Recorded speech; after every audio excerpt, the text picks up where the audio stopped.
Sejam todos muito bem-vindos a mais uma edição do programa Ceará em Pauta, aqui pela Sertão TV Ceará, canal 180 da BrisaNet. Para você que ainda não tem a Sertão TV Ceará, procure o escritório da BrisaNet e nos leve para sua casa, porque só assim você irá desfrutar de um papo bacana, de uma conversa interessante, que só o Ceará em Pauta pode levar para sua casa, ou melhor, você que está me ouvindo pelas ondas da AM Campo Maior 840, aquele abraço especial. E para além disso, nesta edição do Ceará em Pauta, minha convidada é bem mais que especial. Ela que é médica psiquiatra, mestra em saúde coletiva, especialista em terapia cognitiva, doutoranda em saúde coletiva pela Universidade Estadual do Ceará, é professora temporária do curso de medicina aqui de Quixerambinha, aqui pela UES. O Ceará em Pauta tem o prazer de receber a doutora Carla Brandão. Seja muito bem-vinda ao Ceará em Pauta, doutora Carla. A casa é sua, o espaço é todo seu. Obrigada.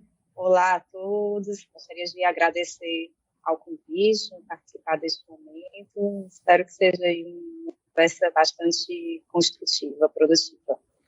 Doutora Carla, eu costumo sempre falar aos convidados que vêm aqui ao Ceará em Pauta que isso aqui é uma conversa de calçada sobre política, sobre sociedade, sobre assuntos do interesse social, algo que possa levar dignidade ao meu ouvinte, ao meu telespectador, e é uma honra incrível ter você aqui, principalmente um mês tão simbólico como é o mês de setembro. E a primeira pergunta que eu vou lhe fazer, eu sempre digo que é a pergunta mais difícil que eu faço a todo convidado aqui do Ceará em Pauta. Doutora Carla Brandão, eu gostaria que você falasse para mim, para o meu telespectador e para o meu ouvinte, quem é a doutora Carla Brandão? É uma pergunta difícil mesmo para resumir. Bem, eu sou psiquiatra, minha formação médica, né, foi na Universidade Federal do Ceará, e em seguida especializei em terapia cognitivo-comportamental e sempre fui apaixonada aí pela docência também. Então, além da clínica, resolvi aí enveredar pela vida acadêmica, no mestrado em saúde coletiva, e encontrei na saúde coletiva na Universidade Estadual do Ceará. Então, meu coração hoje é o UES, né? Fico muito orgulhosa de hoje poder ser professora efetiva da UES de Xeramobim, inaugurando aí a Faculdade de Medicina de Quixeramobim, a Faculdade de Medicina do Sertão Central, a FACISC, e me encontro completamente assim, nesse campo da saúde coletiva e da saúde mental, que é um campo que busca muito esse cuidado com as pessoas, e um cuidado pautado centrado na pessoa, né? Pautado em conhecer quem é aquela pessoa que vem buscar suas necessidades de saúde, entender quem ela é, o seu território, a sua cultura.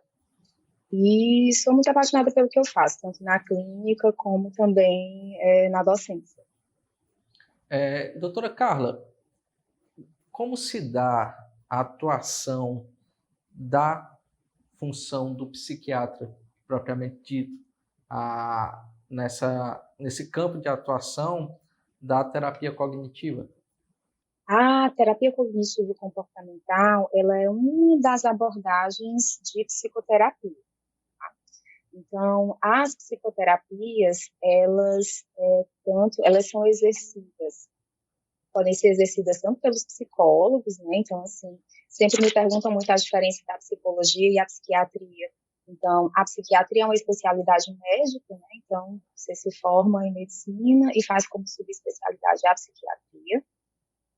E a psicologia é uma faculdade voltada, né, para estudar só a psicologia, e aí, além do atendimento clínico, tem um leque de vários outros caminhos, né, que o psicólogo pode seguir, desde a psicologia organizacional, que trabalha no RH, psicologia escolar, e a psicoterapia, ela é um tratamento por meio da fala, que aí tanto pode ser exercido pelo psicólogo como pelo psiquiatra que tenha uma formação em determinada abordagem.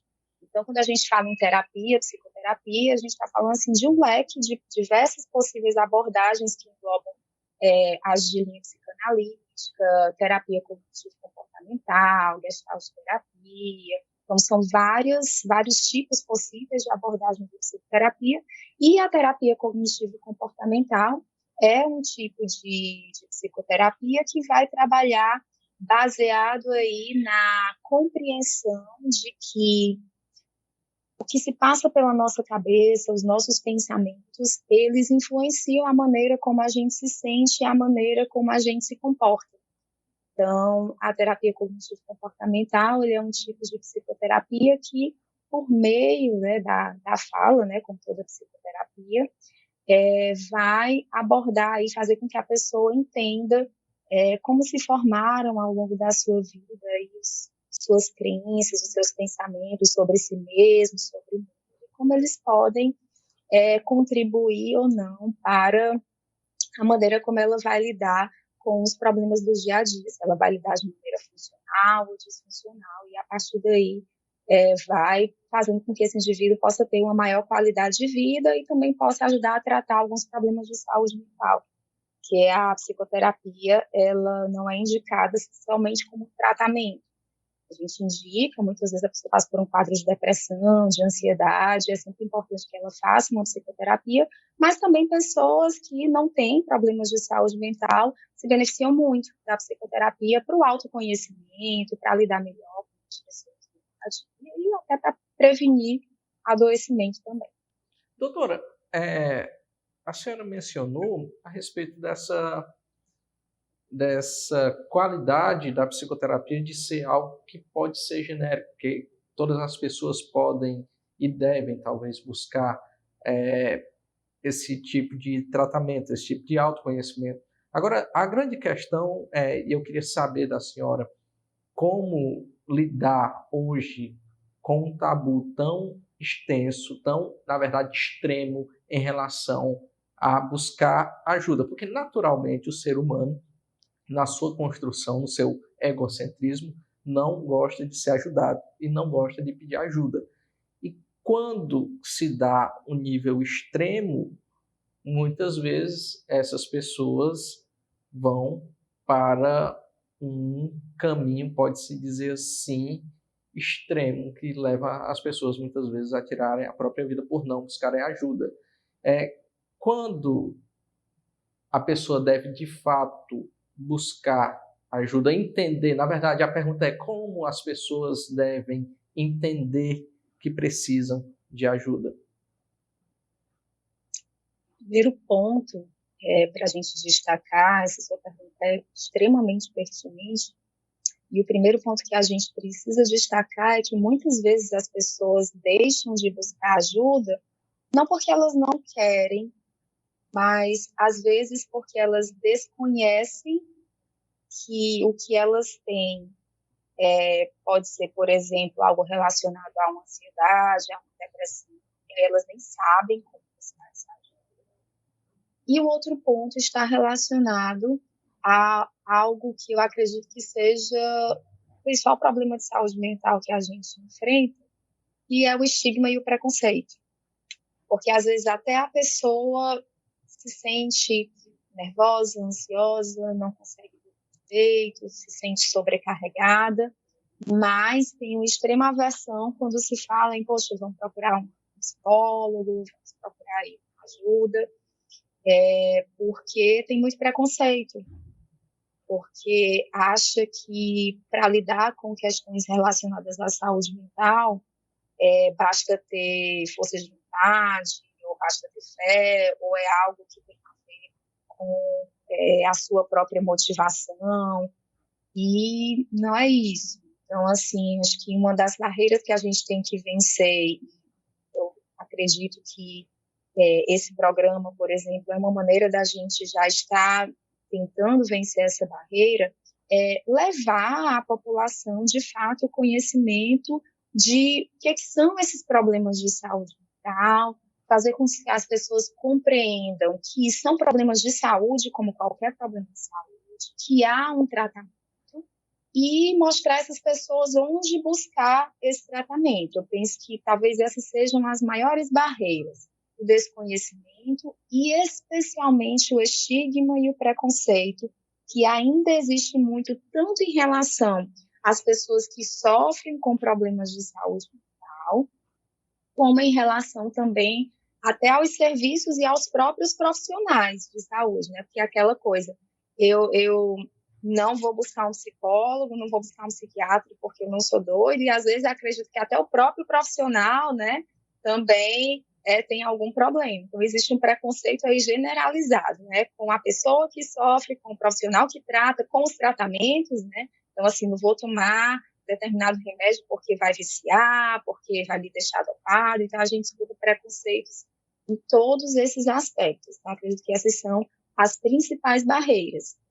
E dentre os diversos problemas de saúde mental, assim, dentre as diversas situações que fazem com que seja interessante que a pessoa busque um auxílio de um profissional, existe uma palavrinha mágica que a gente usa para todos, para a gente entender quando é que, por exemplo, uma ansiedade é aquela ansiedade que é ok, que está dentro do esperado, ou uma tristeza, ou quando essa ansiedade, quando essa tristeza passa do normal, quando aquilo dali realmente é algo que deve me fazer buscar ali alguma avaliação, alguma ajuda. E esse parâmetro se chama prejuízo funcional, quando aquela ansiedade, quando aquela tristeza começam a atrapalhar a minha rotina, quando eu deixo de dormir direito, quando eu não consigo mais trabalhar como eu trabalhava antes, quando isso atrapalha os meus relacionamentos, quando eu passo a ter sintomas físicos também, então é uma dor de cabeça que não passa, dores musculares que não passam, então são sinais de alerta que devem nos deixar atentos a buscar alguma maneira de melhorar aí a nossa saúde mental, e a de repente buscar uma avaliação especialista. Doutora, quando você fala no prejuízo funcional, nessa questão da evolução, daquilo que aparenta ser uma tristeza e depois passa a causar uma ansiedade e talvez a um quadro depressivo, eu queria que a doutora me explicasse melhor quando que se dá. A doutora já falou, claro, previamente, quando passa a interferir em outras áreas da vida, um problema que era até um momento pontual e depois passou a ser mais generalizado, mas queria que a doutora me falasse melhor como que se dá esse processo de evolução, até para quem está me assistindo, está me ouvindo, saiba, tenha conhecimento de que é a hora de buscar ajuda, de que é a hora de procurar uma conversa, quando é necessária a conversa com um amigo, com um familiar, e quando já é necessária a conversa com um profissional, mas queria que a doutora me falasse melhor sobre isso no nosso próximo bloco. Não sai daí que daqui a pouquinho eu estou voltando com o segundo bloco do Ceará em Pauta.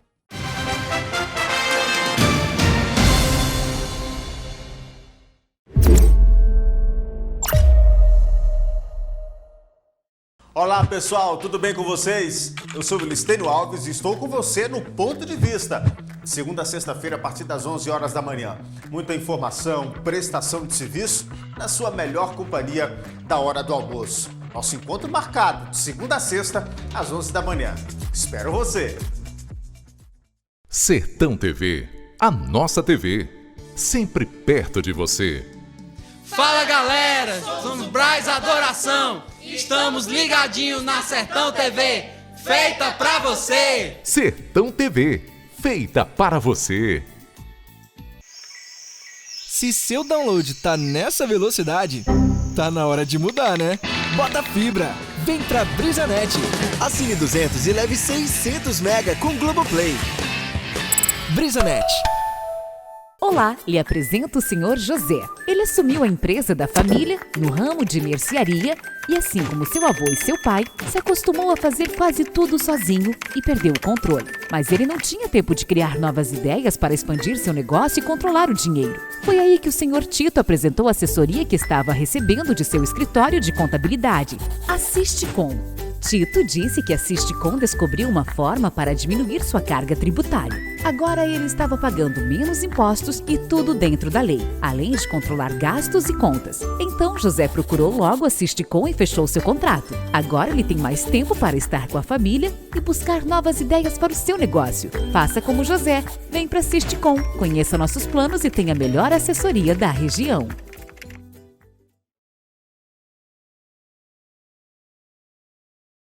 Sertão TV, feita para você.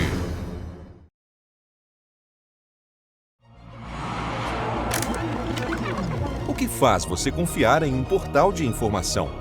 Credibilidade? Variedade em notícias? Uma boa redação? Imparcialidade? Fontes seguras? Facilidade de acesso? Saiba que você encontra tudo isso no Quixeramobim agora, o seu portal de notícias. Venha conhecer. Acesse quixeramobimagora.com.br. Seleção Contratação. A Cocalc permanece com excelentes perspectivas de crescimento. Venha fazer parte desse time. Atualmente já somos mais de 4.000 colaboradores que, com dedicação e compromisso, construímos essa história de sucesso no coração do Ceará. O link para você realizar sua inscrição está disponível na bio do nosso Instagram. Caso não consiga se inscrever de forma online, se dirija até a sede do CineDT de Quixeramobim levando seu currículo. Os requisitos básicos para participar da seleção são: ensino fundamental, não ter possuído vínculo com a Cocalc, ser ágil e ter iniciativa. Venha crescer com a Cocalc.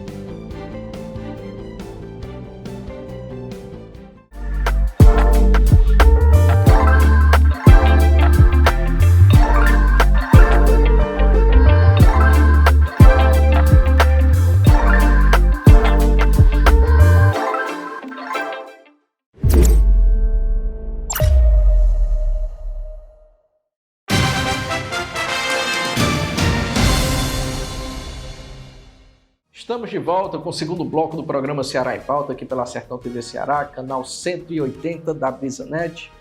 Você que está me acompanhando pelo YouTube, não esqueçam de deixar o like, não esqueçam de compartilhar com seus amigos. Você que está me ouvindo pela M840 Campo Maior, aquele abraço especial. E a todos que me acompanham aqui pelo canal 180. O programa Ceará em Pauta está recebendo a psiquiatra a doutora Carla Brandão. Doutora Carla, eu deixei um gancho no último bloco sobre como, dentro desse processo de prejuízo funcional, que a doutora, de forma muito pedagógica, abordou no primeiro bloco, e buscar entender quando que um problema aparente deve ser tratado com os amigos, com a família, e quando esse problema já está a um nível que deve buscar uma ajuda profissional. Como as pessoas podem conseguir fazer esse discernimento? Perfeito. Então, primeiramente, reforçar que ansiedade, tristeza, irritabilidade são sentimentos naturais de qualquer ser humano. Inclusive, quando a gente vai observar o conceito de saúde mental pela Organização Mundial de Saúde, ele não fala em ausência de estresse nem de ansiedade, exatamente porque são sentimentos naturais, comuns e que devem estar presentes na nossa vida, tá? Então, o conceito de saúde mental tem a ver com lidar com esses estressores, ter a capacidade de lidar com esses estressores do dia a dia e manter-se produtivo, manter-se funcional. Então, em relação a esse limite, eu gosto muito de dar o exemplo em relação à ansiedade. Como é que a gente vai reconhecendo esse limite? Então, imagine que você tem uma viagem para fazer, vou viajar de carro, e é super importante que eu tenha algum nível de ansiedade. Por quê? Para me preparar para essa viagem. Então, eu vou organizar as coisas na semana anterior, vou levar o carro para revisão, vou checar, óleo, calibrar os pneus, deixar tudo organizadinho, e essa ansiedade é funcional. É importante que ela exista para que eu me prepare. Porém, se a minha ansiedade for mais elevada, e eu já fiz tudo isso, organizei tudo, tá tudo pronto, carro revisado, malas prontas, tudo organizado, roteiro da viagem preparado, sei por onde eu vou, sei onde eu vou parar para descansar, mas eu continuo muito preocupada. E aí eu começo a ficar preocupada com situações para as quais eu não tenho controle. Eu começo a ficar preocupada, poxa vida, e se de repente eu estou ali na estrada e um animal atravessa na hora que eu vou passar?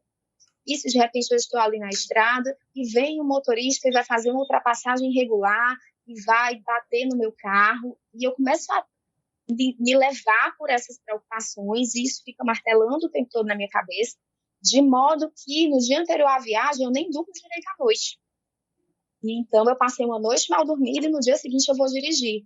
Então, claramente, essa é uma ansiedade que cruzou a barreira do patológico, porque é uma ansiedade que já me trouxe um prejuízo. Imagina, eu dormir mal à noite, eu vou viajar no dia seguinte. Então, eu vou viajar sem atenção, com menos concentração, eu estou me colocando em risco.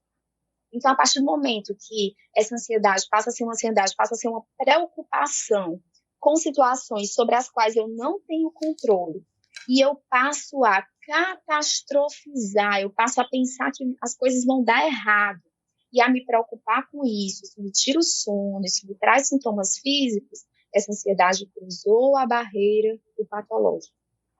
Então, no momento em que eu passo por uma situação e eu estou sobrecarregado no trabalho, ou na escola, ou com alguma situação familiar, me sinto preocupada, me sinto ansiosa, mas eu estou dormindo bem, eu estou rendendo no trabalho, meus relacionamentos estão ok. É importante que eu converse, divida essa ansiedade com amigos, com família, que eu reforce a minha espiritualidade.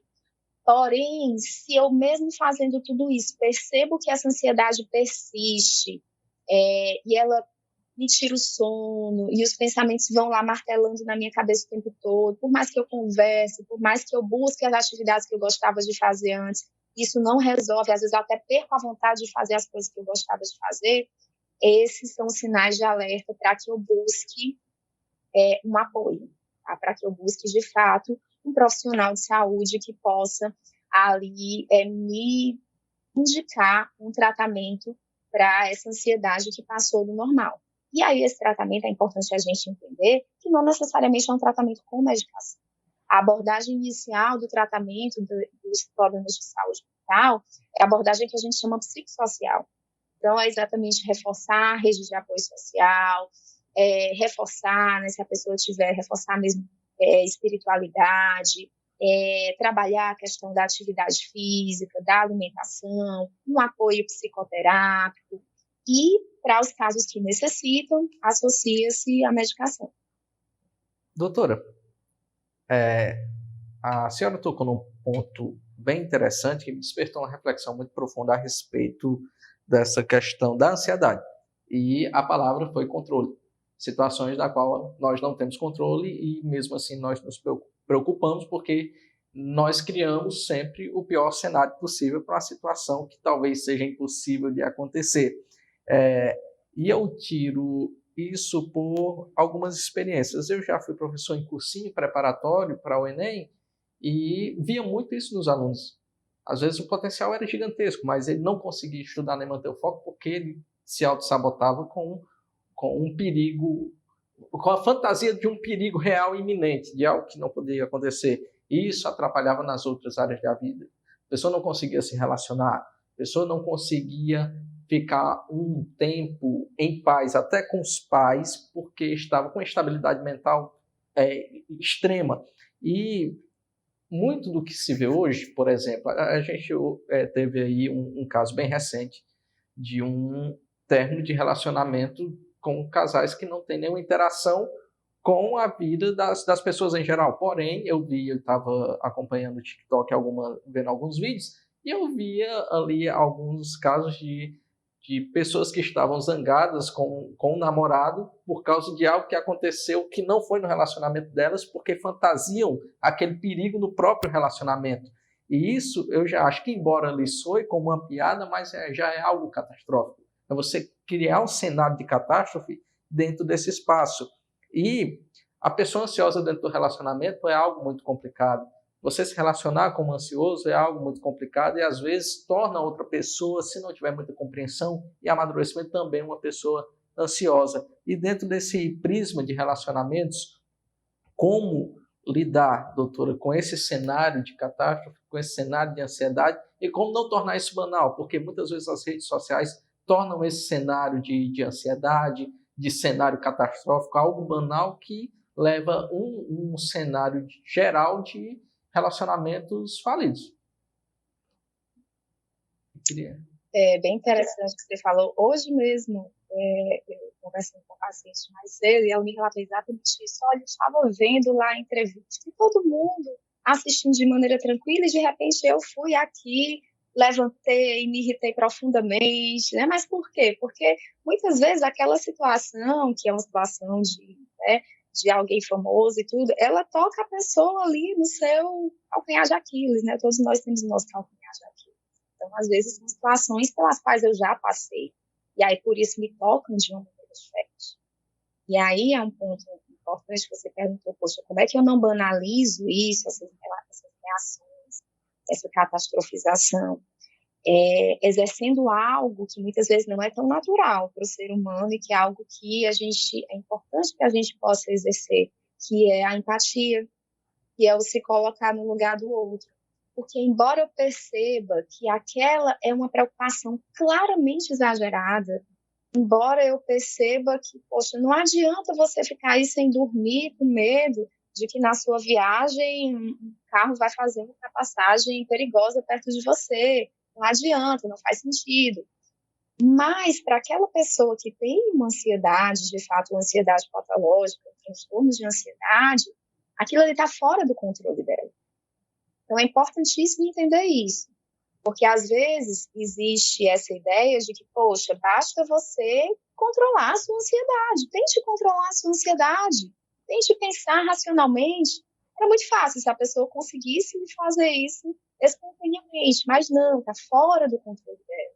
É do mesmo jeito que tem uma pessoa com depressão, que não consegue levantar da cama, que está super desmotivada, sem esperança, e vem a outra pessoa tentando ajudar e diz, vamos lá, levanta dessa cama, tenha força de vontade. Infelizmente, isso não está no controle da pessoa. É importante a gente entender que essa catastrofização da ansiedade, essa desesperança, essa falta de ânimo da depressão, são sintomas que precisam de tratamento. Então, do mesmo jeito que uma pessoa que tem uma gripe forte, vem aquela tosse que você não controla, do mesmo jeito que uma pessoa que tem asma, vem a falta de ar e ela não controla, precisa de um tratamento, da mesma maneira as pessoas que sofrem com ansiedade, estresse pós-traumático, enfim, qualquer problema de saúde mental, elas também precisam de tratamento, porque aquele sintoma está fora do controle.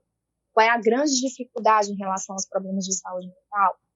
É que os sintomas a gente não consegue enxergar, não dá alteração no exame, né? Não dá alteração no exame de sangue, exame de imagem, não dá febre.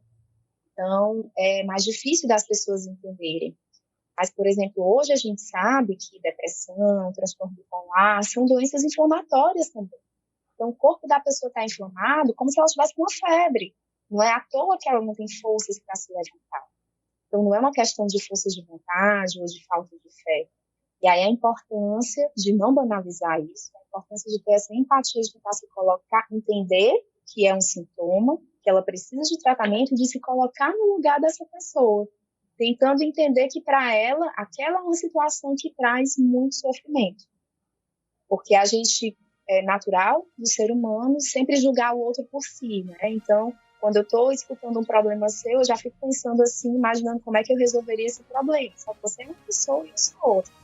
Então, é exercer essa empatia, né? Realmente ter essa atitude de não julgar o outro pelo que você é. Porque a minha realidade é totalmente diferente da sua.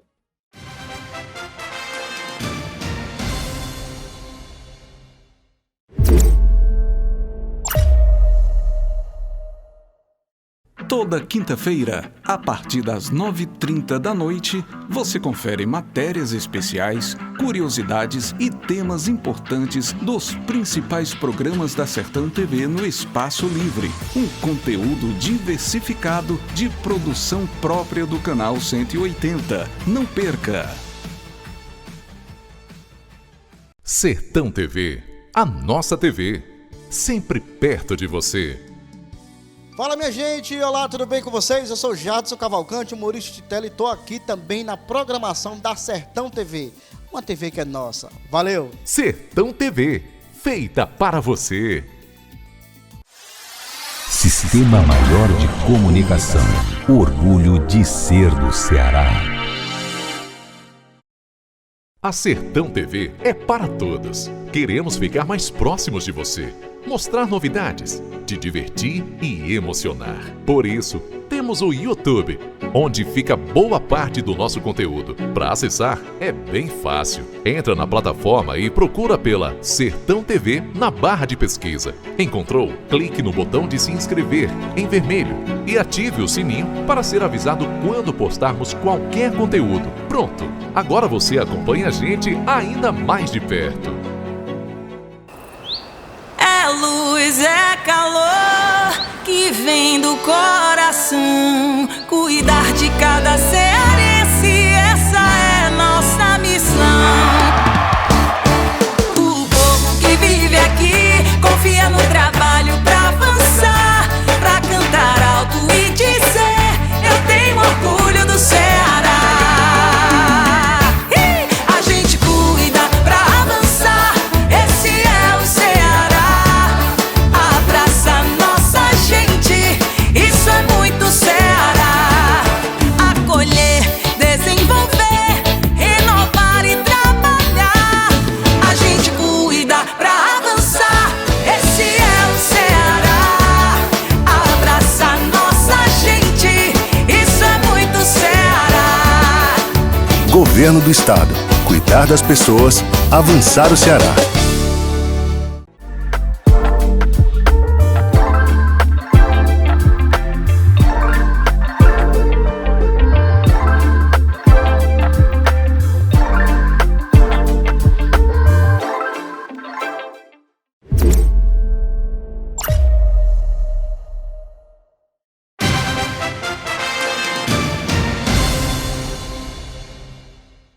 Doutor, algo que eu sempre escuto relativo a pessoas que não lidam bem com problemas da mente. E isso muito natural, até no ambiente pedagógico eu já ouvi muito essa frase e confesso que cientificamente não posso atribuir verdade a ela, mas é algo muito ouvido. Pessoas que estão adoecidas da mente e não procuram ajuda podem adoecer outras pessoas também? Ansiedade, depressão, geralmente assim são sentimentos que de fato quando você convive de perto com uma pessoa com muita ansiedade ou com uma pessoa com depressão, ou mesmo um quadro mais grave, um síndrome psicótico, são sintomas que sim sobrecarregam quem convive. A ansiedade contagia, a depressão também, então sobrecarrega, trazem uma sobrecarga para quem convive.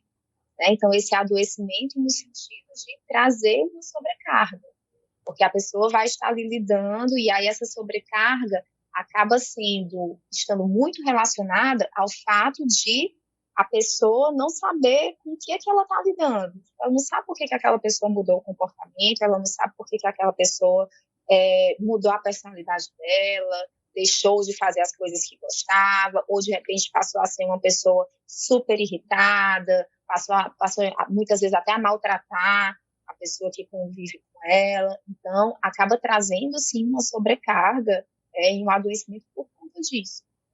Por conta dessa sobrecarga em relação a esse contato, né, e de não saber o que está causando aquela mudança de comportamento e de não saber lidar com aquela mudança de comportamento.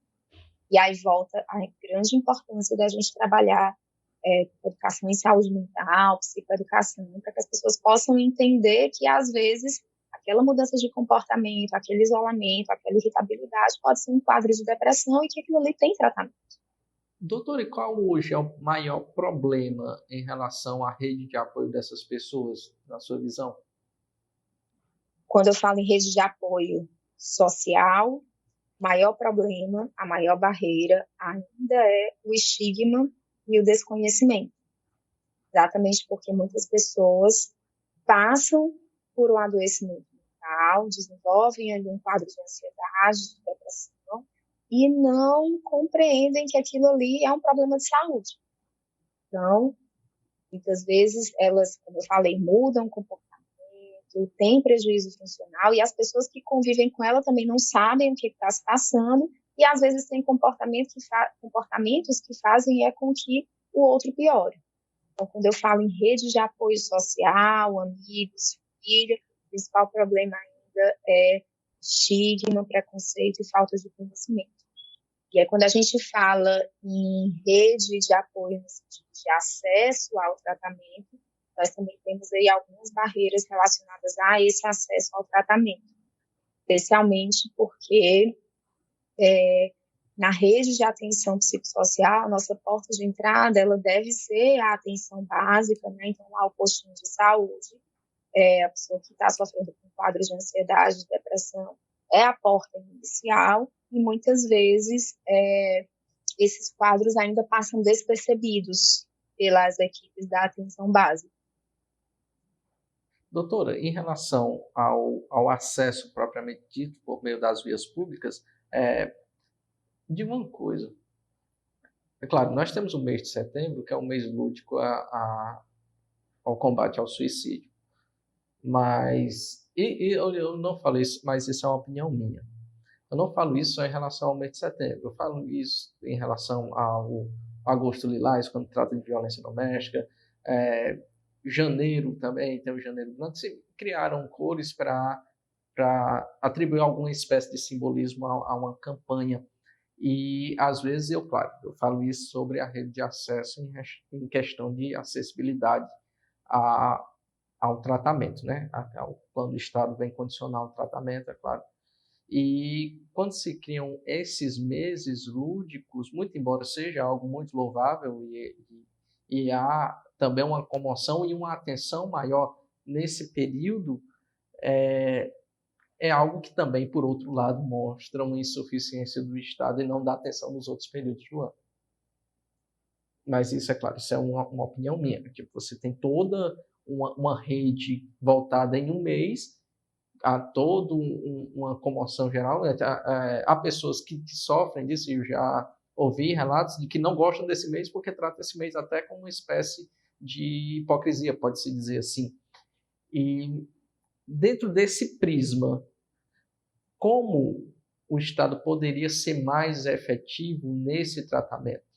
Porque se tornou mais claro às pessoas a seriedade da ansiedade, a seriedade da depressão, depois que a gente teve a pandemia, que foi quando nós tivemos que conviver com nós mesmos durante muito tempo e com os que estavam próximos. Até então, nós vivíamos numa sociedade frenética. Até para ouvir um áudio no WhatsApp, a gente bota no 2, porque nós estamos o tempo todo com a necessidade de resolver tudo muito rápido. Quando nós nos encaramos, a gente tem medo de quem nós somos e às vezes não conhecemos quem nós somos. Mas como o Estado pode ajudar mais as pessoas? O que é que está faltando? A pergunta é o que é que está faltando? Porque poder o Estado pode de várias formas, mas o que está faltando hoje na nossa realidade, tanto no Ceará como também em prisma geral, até aqui para a base do Sertão, onde a doutora está atuando agora como professora e profissional? Ótima pergunta, assim, para começar te respondendo essa pergunta, é importante a gente entender que saúde mental é saúde.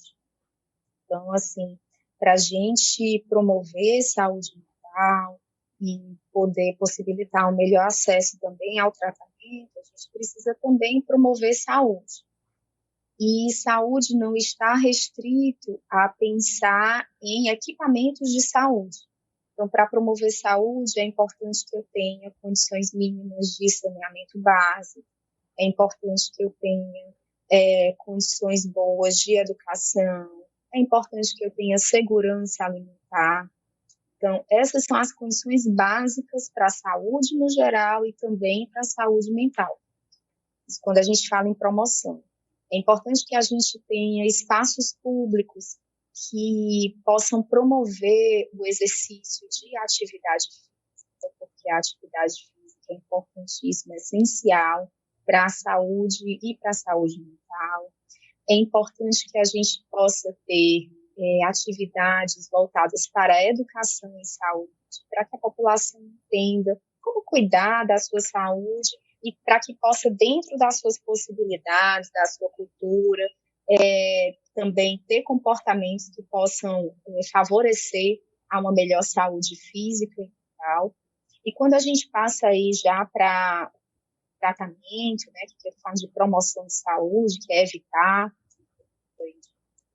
problemas de saúde física e mental, e aí quando a gente passa para o tratamento, é importantíssima a questão do acesso.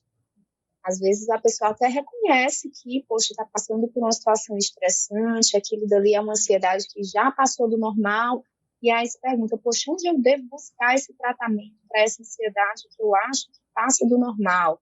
Será que eu vou buscar um CAPS? Em Xeramobim nós temos, né, os Centros de Atenção Psicossocial, e aí é interessante entender que esses equipamentos, os Centros de Atenção Psicossocial, são equipamentos para tratamentos de transtornos mentais graves, né? Eles vieram aí com o processo de reforma psiquiátrica, eles vieram aí para tratar aquelas pessoas que antes, né, tinham ali só o hospital psiquiátrico como tratamento. Então, são para quadros graves, como esquizofrenia, transtorno bipolar, ansiedade, as depressões moderadas, as depressões leves, que são os problemas de saúde mental mais comuns.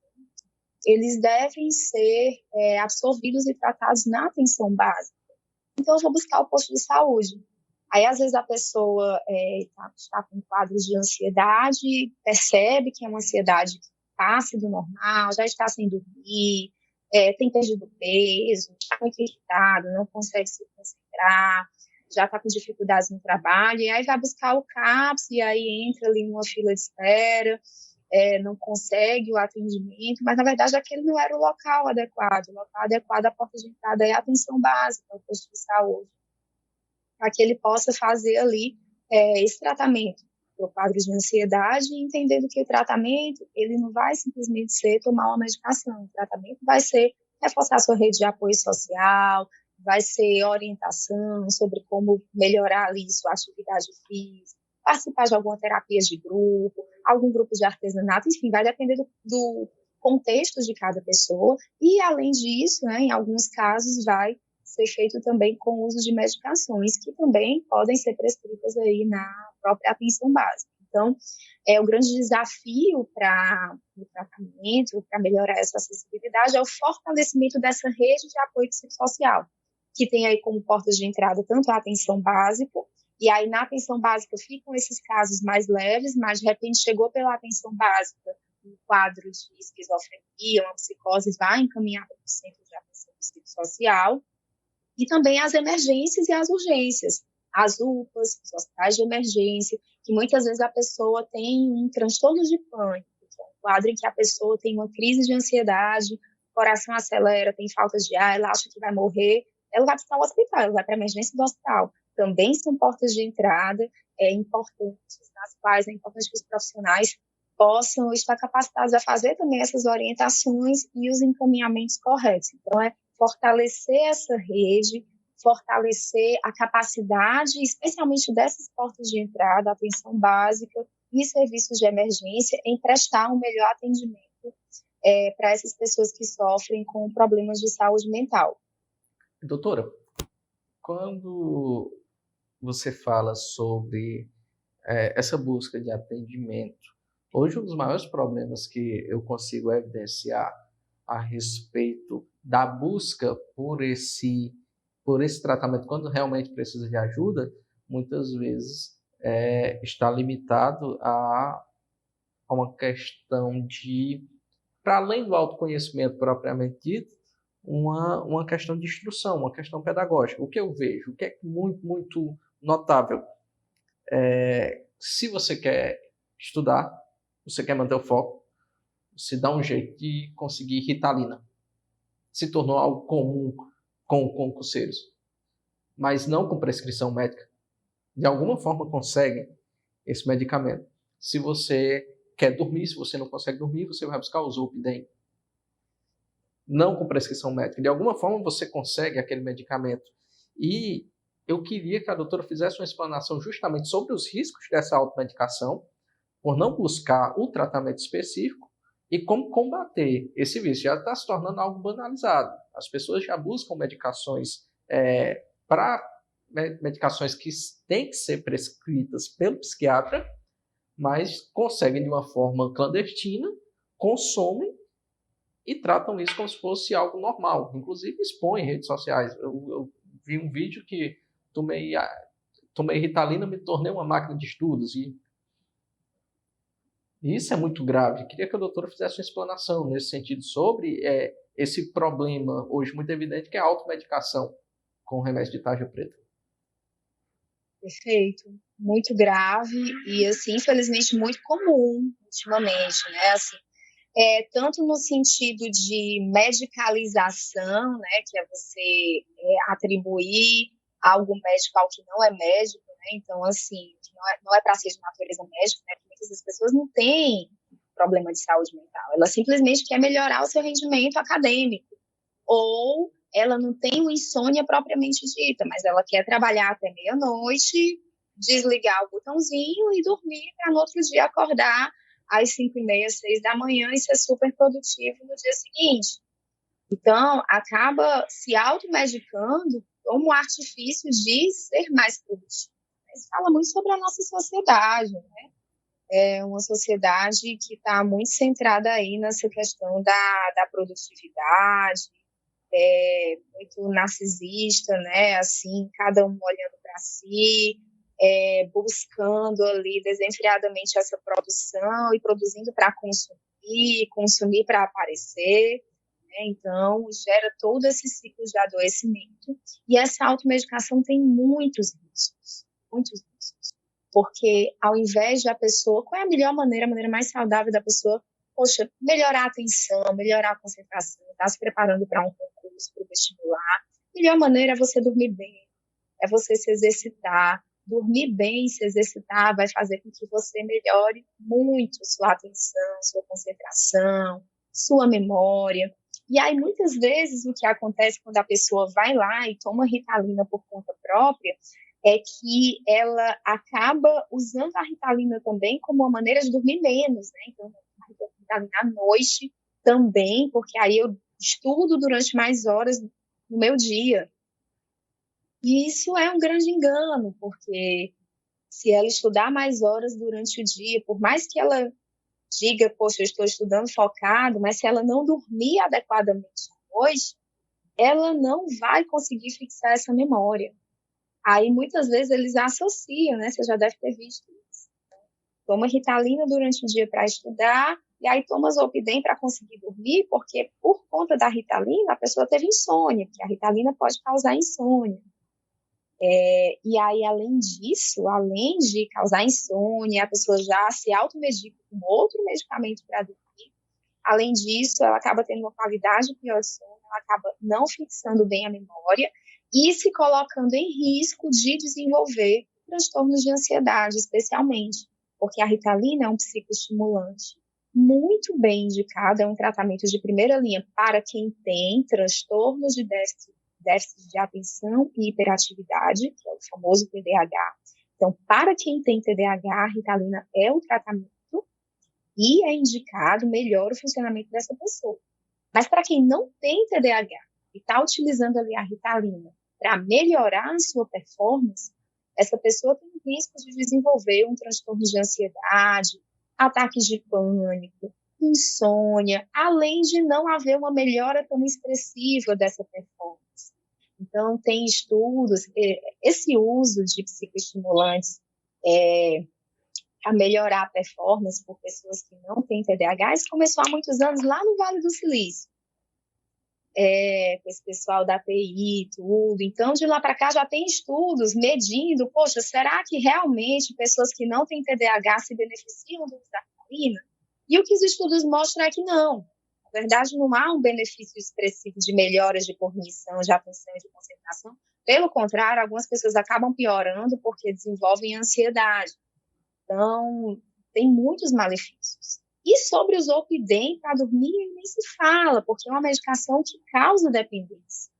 Hoje em dia, infelizmente, quantas pessoas internam em clínicas para dependência porque estão ali dependentes a Zolpidem, tomando 10 comprimidos de Zolpidem para dormir. Porque é assim, começa com um, passa um tempo dormindo bem, aí depois cria tolerância. Ou seja, um já não faz mais efeito, eu preciso de 2, depois eu preciso de 3. E é um medicamento que tem um potencial grande para a dependência. Porque quando a gente pensa em dependência, no geral, lembra logo dos tarja preta, o diazepam, o alprazolam, que causam dependência também. Sim, mas o Zolpidem também tem muito esse potencial. Então, é extremamente preocupante esse uso inadequado e certamente é um uso que traz graves prejuízos para a saúde mental.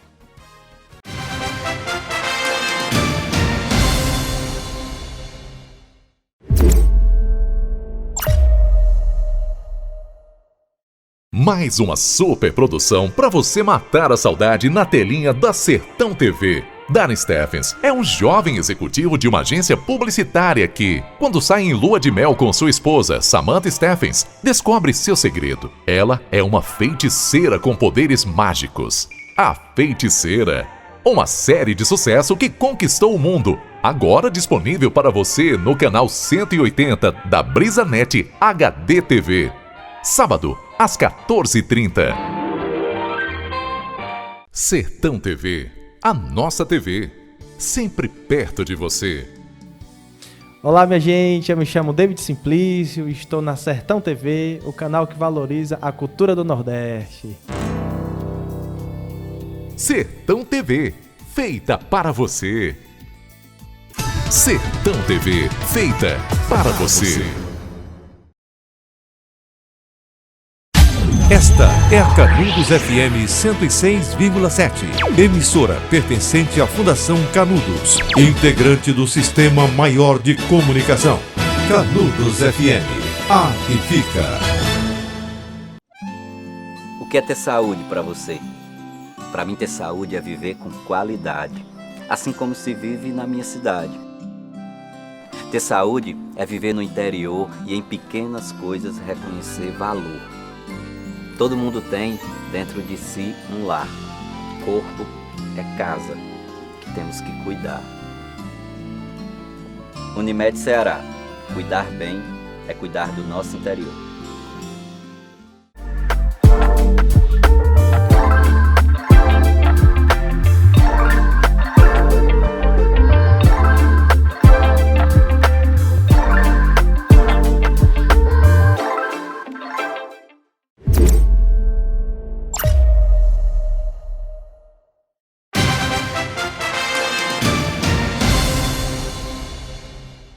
Diante desse contexto todo do que nós conversamos, além dos medicamentos sem prescrição, da diferenciação do estresse comum ao estresse excessivo, ao que leva o transtorno, nós podemos concluir que há uma necessidade geral de autoconhecimento por parte das pessoas e que há um problema quanto às pessoas se autoconhecerem, de modo que o atendimento de saúde psicológica se torna algo mais que necessário e que deve ser ofertado e democratizado mais do que já é, porque não é tanto quanto deveria.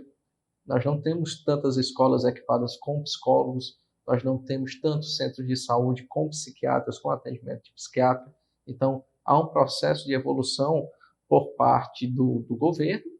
E, por outro lado, nós temos uma rede de apoio, aquela primeira rede de apoio, que são os amigos, que são a família, as pessoas com as quais nós nos relacionamos no dia a dia, que também são reféns, e às vezes nem por maldade, às vezes por cultura, de uma ignorância a respeito do determinado assunto. E para isso, hoje nós temos uma sociedade muito depressiva, hoje nós temos a depressão como um problema muito presente, que por bem já passou a ser tratado realmente como caso de saúde pública. As pessoas já quebraram o estigma de que é entre muitas aspas, eu falei isso que é a linguagem do pessoal mais tradicional, já não é mais uma besteira, já não é tratado como algo como uma frescura, a palavra é essa, já não é mais tratado como frescura, que as pessoas muito da cultura antiga traziam esse termo, hoje já é tratado realmente, é reconhecido como uma doença. E queria que a doutora explanasse melhor sobre quando reconhecer que realmente há uma pessoa com depressão em casa. A tristeza da depressão é uma tristeza diferente. Ela ou é uma tristeza imotivada, né? Não encontro motivo para estar triste. Está tudo tranquilo na minha vida, está tudo bem, eu estou me sentindo triste, ou chorando sem motivo. Ou é uma tristeza que tem motivo, poxa, estou passando por vários problemas na minha vida, estou super triste. Só que ela é muito intensa e persistente. Então, é uma tristeza ou intensa e persistente por mais de 2 semanas seguidas, ou ela é imotivada. E o outro ponto principal da depressão se chama anedonia. E a anedonia é falta de prazer nas coisas que gostava de fazer antes. Então, é aquela pessoa que adorava jogar futebol com os amigos uma vez por semana e, de repente, aquilo ficou sem graça. Não sai mais para o cinema com os amigos. As coisas que mais gostava de fazer não faz mais porque não tem mais vontade. Nada tem mais graça. É muito comum a gente escutar que até a comida perde o sabor. Então, é a falta de prazer. Então, para eu reconhecer uma depressão, assim, tem esses 2 sintomas principais que podem vir juntos ou pode vir um ou outro. Às vezes eu posso ter uma depressão sem uma tristeza aparente importante. Essa pessoa diz que não se sente triste, mas ela está totalmente desmotivada, está totalmente sem prazer de fazer as coisas que gostava. Isso pode ser uma depressão. E isso persiste e é associado a vários outros sintomas. E aí pode ter alteração de sono. E essa alteração de sono pode ser ou a insônia, ou a pessoa tem dificuldade para dormir, ou dorme e acorda no meio da noite e não consegue mais dormir. Ou um excesso de sono, é aquela pessoa que dorme a noite toda e o dia inteiro está sonolento também, apático, sem ânimo, uma falta de energia, uma falta de motivação.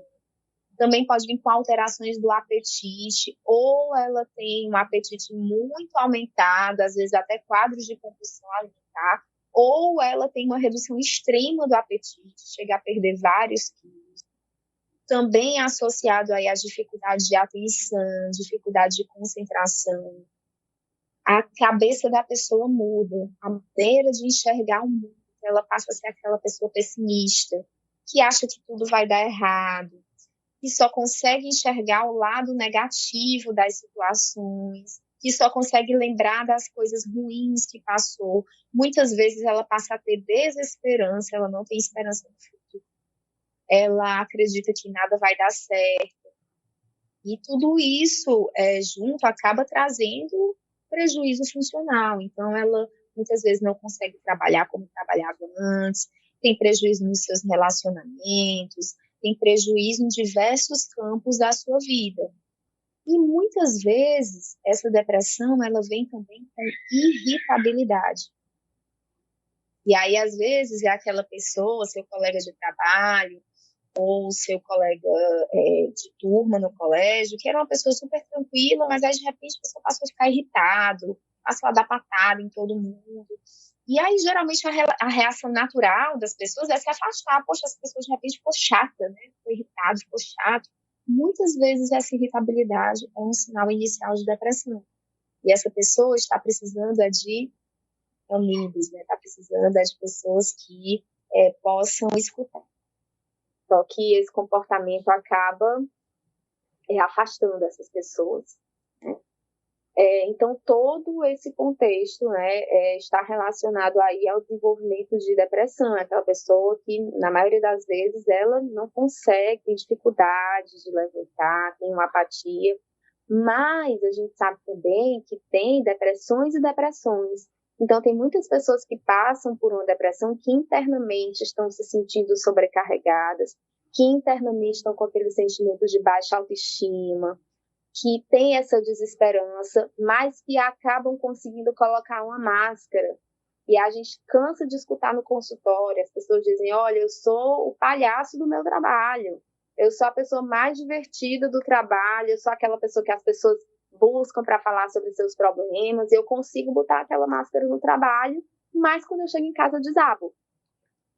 Então também tem esse aspecto. Nem toda depressão é totalmente visível em todos os ambientes.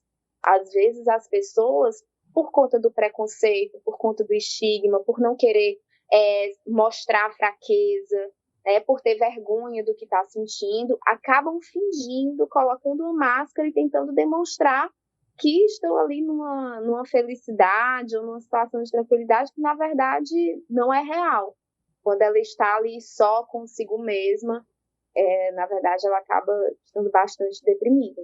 Então, assim, são vários desses sinais, alguns mais visíveis, outros menos visíveis, que caracterizam uma depressão. E aí é importante que, nesse momento, a pessoa busque realmente um apoio, de preferência um apoio profissional. Claro que é importante buscar o apoio dos amigos, buscar apoio se ela tiver, né, alguma espiritualidade, buscar o apoio também nessa área, mais importante buscar um apoio profissional. E muitas vezes, quando a pessoa está num quadro de depressão, ela acaba não tendo motivação, ou às vezes acaba tendo vergonha de buscar esses apoios. E aí é algo que acaba, muitas vezes, piorando o quadro. A depressão, ela é curável, doutora? Há pessoas que vão ter um episódio depressivo na vida, vão tratar e vão curar, e não terão mais. Há pessoas que vão ter 2 episódios depressivos ao longo da vida. E há as depressões que são crônicas, tá? Então, há depressões que têm cura, que a pessoa vai tratar, o tratamento termina e ela vai curar e não precisa manter esse tratamento. Porém, há depressões que são crônicas, em que a pessoa vai tratar, vai sair da crise, mas mesmo saindo da crise, ela precisa manter o tratamento para prevenir novos episódios. São as depressões que a gente chama de depressões recorrentes. É quando a pessoa tem, ao longo da vida, mais de 2 episódios depressivos. Então, tem 3 ou mais episódios depressivos ao longo da vida. E aí, essas depressões recorrentes são depressões que nós consideramos crônicas, que é como se fosse, por exemplo, uma pressão alta. Então, pessoas que têm pressão alta, elas fazem um tratamento contínuo, né? Elas têm que evitar excesso de sal, fazer as suas caminhadas, tomar o antihipertensivo continuamente para que a pressão fique controlada. Então, tem alguns quadros de depressão, que é essa depressão recorrente, em que a pessoa faz o tratamento, sai da crise, mas mesmo saindo da crise, ela mantém um tratamento ali ao longo da vida para evitar que novas crises aconteçam. Perfeito, doutora, perfeito. Doutora Carla, a senhora não sabe o quanto eu queria que essa conversa tivesse sido no presencial. Infelizmente, as circunstâncias nos fizeram ficar aqui via Skype, mas não faltarão oportunidades para que a gente faça mais uma gravação presencial, para que as pessoas possam conhecer a exímio profissional que é.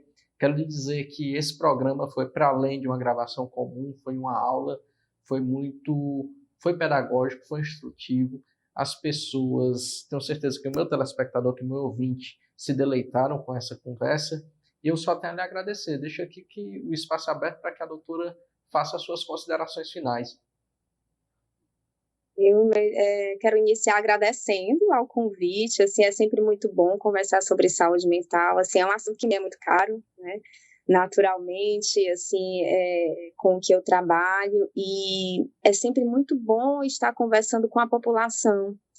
Porque, como a gente conversou lá no início, assim, eu parabenizo pela iniciativa do programa em trazer esse tema, porque trabalhar a educação em saúde mental, conversar sobre o que são os problemas de saúde mental, entender como buscar tratamento, entender especialmente essa perspectiva de que não tem a ver com força de vontade, nem com falta de fé, que são questões de saúde, que tem tratamento, que a pessoa pode ter uma qualidade de vida, isso salva vidas. E isso rompe uma das maiores barreiras talvez a maior barreira que a gente ainda enfrenta hoje, assim, nós profissionais que trabalhamos com saúde mental, que é o estigma e o preconceito.